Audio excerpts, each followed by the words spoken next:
Hello, friends, neighbors. 2015-09-22. Hello. It's your old buddy, Mr. Daddy Warlord of the Children of the Corn. It's Screwy Sprite. Seth Barkin. Hi, today we're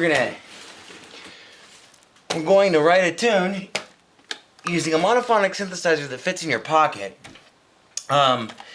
This is not the way necessarily that I go about composition in general, but back when I was a theory student, I would have killed to have one of these to take to the bar.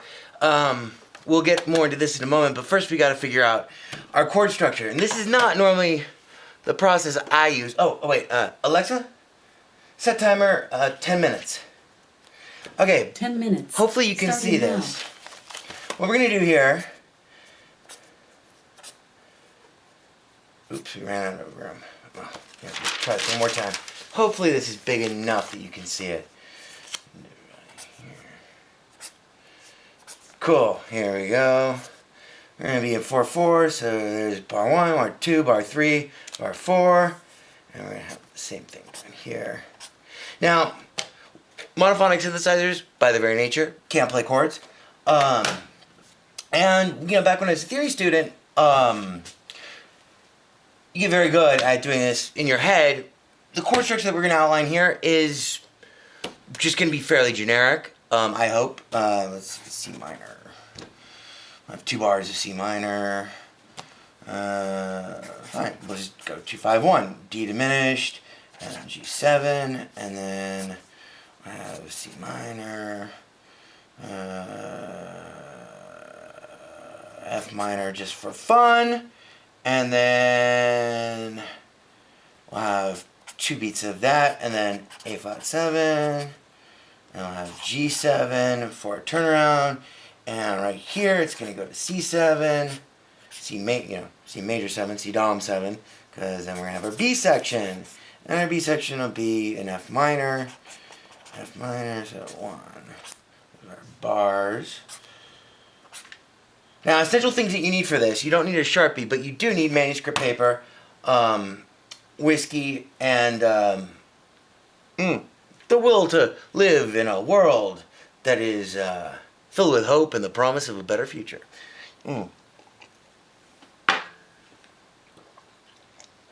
Okay, so all that was pretty superfluous. You do need basic theory.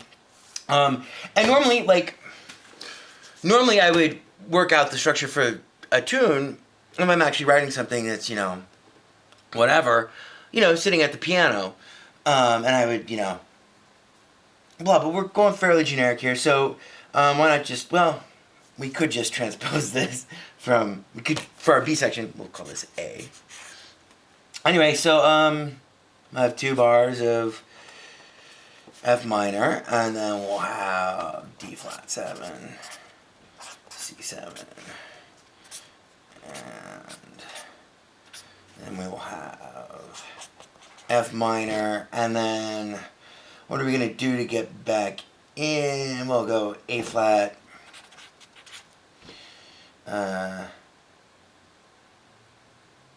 D flat, A flat 7, D flat.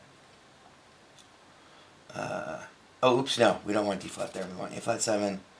Then we want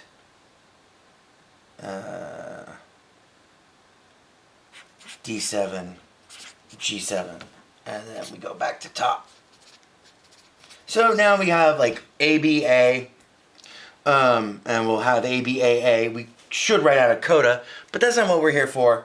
What we're here to do is focus on how you can write. By the way, can you see that? C minor, D, half diminished G7, C minor, F minor, A flat 7, G7, C7, blah, blah. And what we're going to do is we're going to take this and this, our good old friends, and this is going to be in E flat. Okay, cool. Now what we're going to do is we're going to lay out the same thing as a chord chart, and now we're going to add the melody. And this is always the fun part, although I do love coming up with basic structure for a tune. I always enjoy it so much more when I have a melody for that tune, as opposed to just soloing over it endlessly.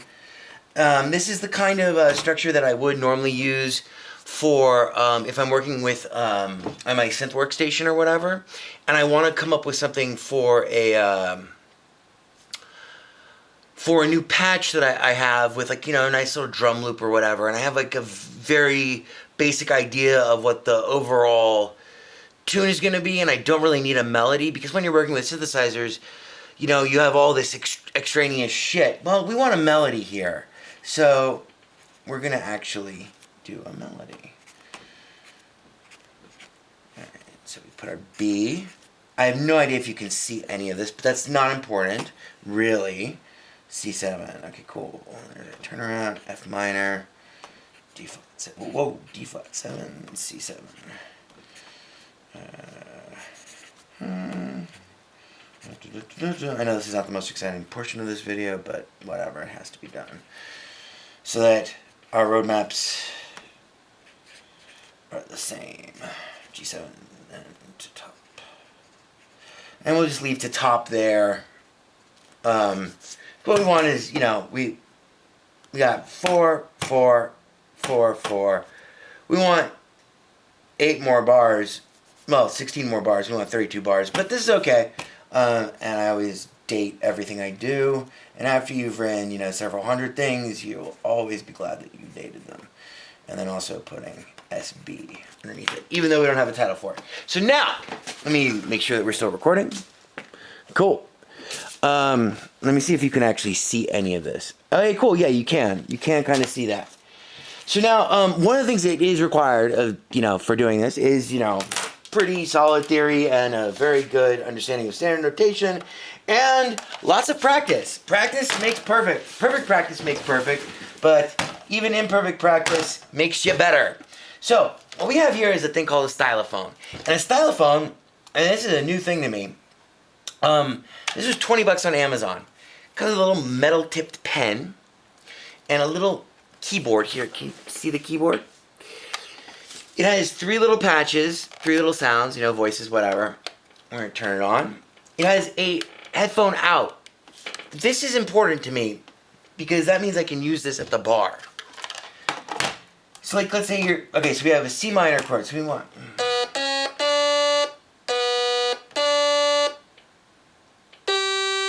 that sounds good. What do we want that as? Let's make this kind of a medium tempo, so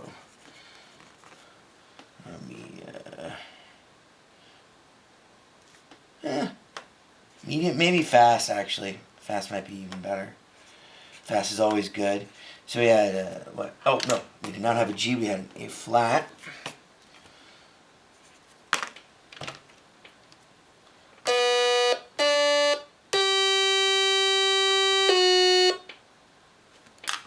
Cool. Actually, you know what, those should both be half notes. We're in 4/4, by the way.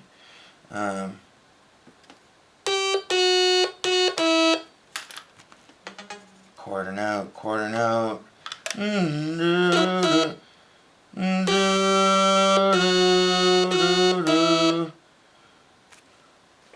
tie that.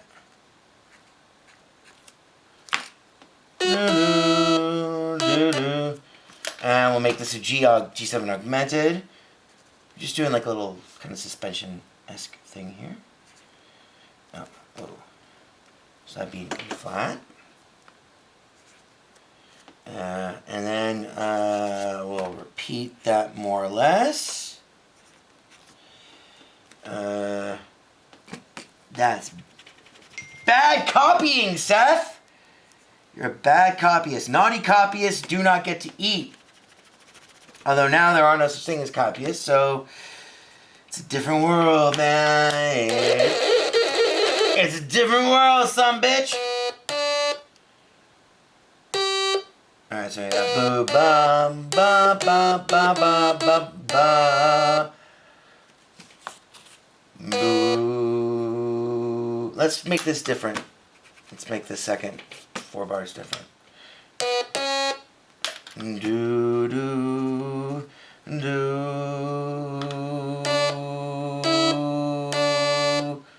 Let's see. Do do.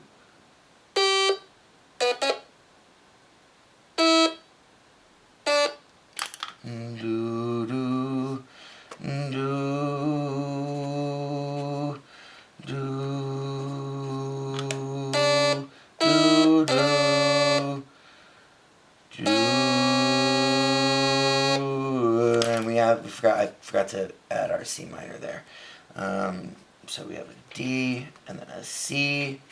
And then we need something for our C7 dominant chord to get us into F minor. So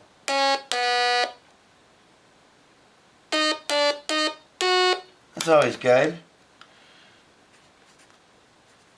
E natural, E flat, E natural.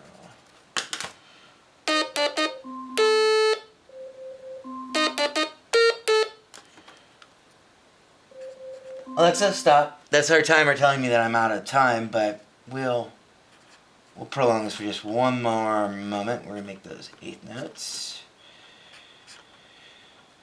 Oh, we're one beat short there, but that's okay.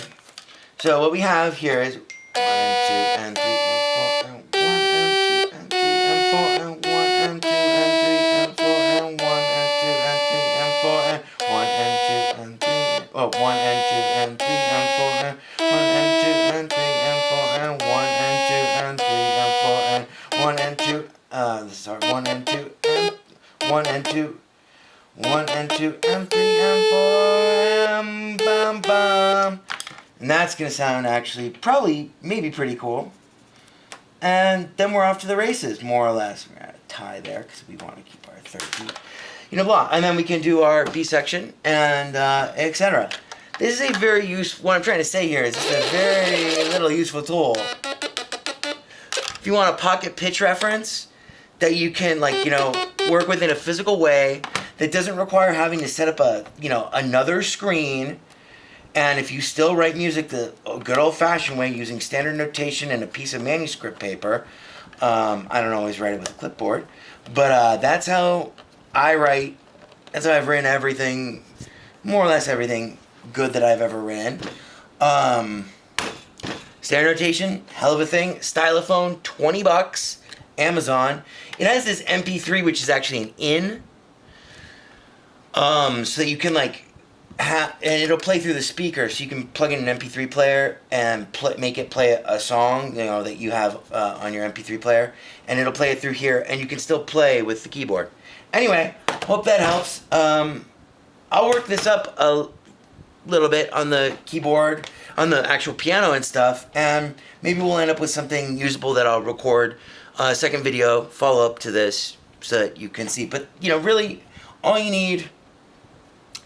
Generally, I mean, if you're straight up, you just use solfege and fucking have it all in your head. But until then, having good pitch reference that you can manipulate at will, and the ability to write down, what your ideas are, and some, basic. Well, you need some. I mean, I know what these changes are going to sound like, because I've been playing for almost 20 years now. So. 21, Jesus, I'm getting old. So anyway, these things combined, super cool tools, very inexpensive.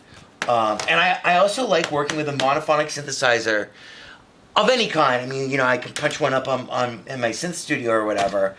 Or I could just sit down at the piano and, blah. But I always get, out of control of myself. I like having a monophonic synthesizer because it forces you to really focus on the melody and try to come up with something good. I mean, of course, right now I'm fucking around for purposes of demonstration, but this is still a great way to get, your ideas on paper, at least, especially just in terms of a rough draft. Super cool, very efficacious. Cheers, thanks for watching. You can find more of me if you so desire. Cheers, whiskey. Find more of me at the bar. No, at SethFlynnBarkin.com. I hope this was helpful to someone somewhere, and if not, then, oh well, deal with it. Remember, perfect practice makes perfect, but until that point, any practice is better than no practice, and everything that you ever want to know how to do, you can learn just by practice. There is no task that the patient and devoted mind cannot overcome. Cheers. Bye-bye.